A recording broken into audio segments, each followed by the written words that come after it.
Yo, what up YouTube gang? I'm Jay Pats, and this week we're going to be breaking down this beat that I made that I could hear someone like Conway the Machine rapping on.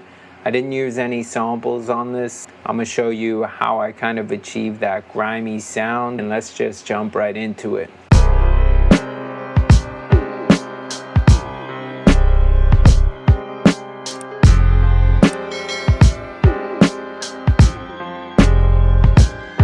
Just real quick, this video has been a pain to record. I've tried like 5 different times. I've tried freezing the audio, I've tried turning off plugins, I've tried figuring out everything, turning down the buffer rate, changing the sample rate, updating OBS. Nothing's worked, but basically Ableton kept on freezing and crashing, and I've never had this issue before, so I don't know if there's some VST or whatever in this project that I use, but I figured out probably the only workaround that's going to work, which is keep the actual MIDI clip so I could still show you guys what I did, but unfortunately I don't have the original plugins on each MIDI clip. First I started off with this piano.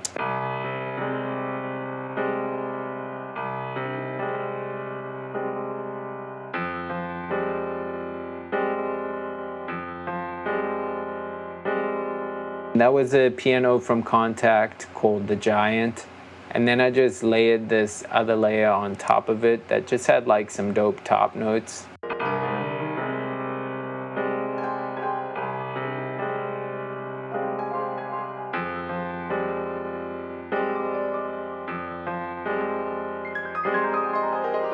So I just did some random things there, but it sounded cool, especially when I added some delay to it. Definitely mess around with that top notes with like some delay. Sounds super fire. I took this Kalimba sample, it's just like a one shot in C, and then I played these notes, but I put like a glide, so I glide down an octave on them. So in Ableton, you could just draw a glide however you want it to be. So I just did an octave down on each note and just had like a cool effect, and then just again put some delay on it. And then I got these strings from Augmented Strings. It was a free plugin. I don't know if it still is, but if it is, you should definitely cop that. Got some dope sounds for sure. Again, per the usual with all my beats, all this stuff, simple. It's just about bringing the right sounds together, you know, and just making everything cohesive and giving everything a space. Actually touching on that, here's a tip I like to think about in samples. Leaving space, so not everything's playing at the same time. So like this kalimba doesn't start on the one, you know, or like these strings have their own space. They're not playing with the other stuff. So that's just a dope tip, I think, to keep in mind. Give everything its own space, and you don't need to put everything in the same spot and form clutter. So next I got these horns from Arcade, and then I kind of just treated them like a sample because I put each chop out and froze it as audio, and then put it into Serato sample and then chopped it up, and these were the chops I had. Oh, and I put halftime on it. It ended up sounding like this.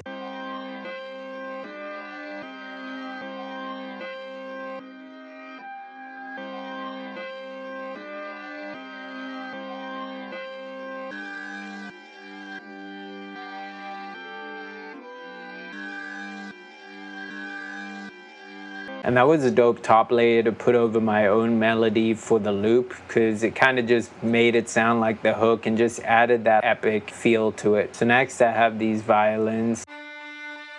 These are from Philharmonic. It's just one note, but it plays two. Here, the other ones, these are also from Philharmonic.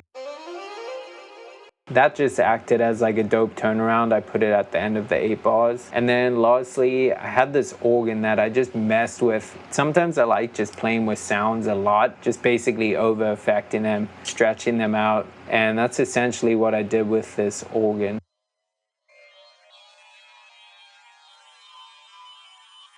And I don't even know if you could hear it, it's just super in the background. The whole melody together sounds like this.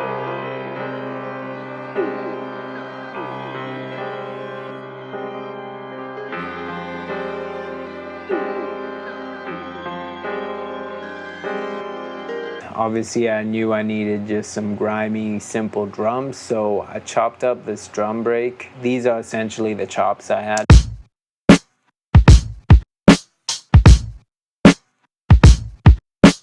So yeah, mad simple. And then I've showed this in a previous video before, but I'll just show you again. You just get like any loop. Alright, so if you just get like a simpler track and load up any loop you have in it, what you can do is warp the sample, and this is what I did for chopping the drums. So here I'll just show you with a different loop. I dragged the drum break in, I warped it to the beats that it picked up, or the bars that it picked up, and then I changed it to Complex Pro and brought the formants down. And then if you just click here on slice, you could choose how you want it to slice, so by transient, beat.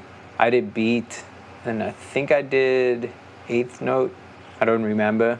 But yeah, then essentially I just came up with these chops. And one of the reasons it's dope to chop like this is because since you actually warped that to a certain bars or beats, you could transpose it and it'll still keep the same BPM. It's just dope to do that. You could also put like fades on which are tight if there's like any clicking or anything. I rarely like using simpler for drum breaks specifically. Yeah, that's a little tip if you're in Ableton. Don't sleep on the simpler. So lastly, we did the bass. It was just a one shot and I loaded it up into a sampler and then played something real simple.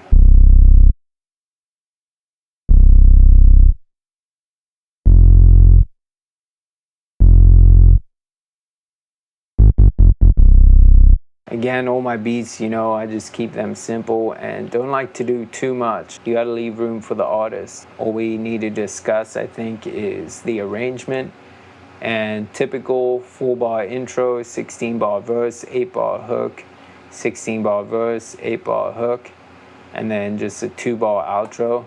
Or I kind of just let the tail of the sounds carry the beat out, so not even really a 2-bar outro.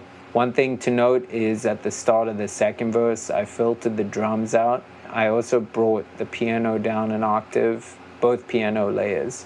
And it just added some sort of thing that felt like a change up, even though it wasn't much of a change up. But if you see my other videos, you know I like doing that in my beats just so that they don't feel like a loop the whole way around. Hopefully there were some helpful tips in there that you could apply to your own beats. If there were, please don't forget to hit the like button, the subscribe button, and the notification bell, because it really just helps out my channel and kind of just keeps me motivated to keep on making videos for you guys and sharing my knowledge. So thanks for tapping in.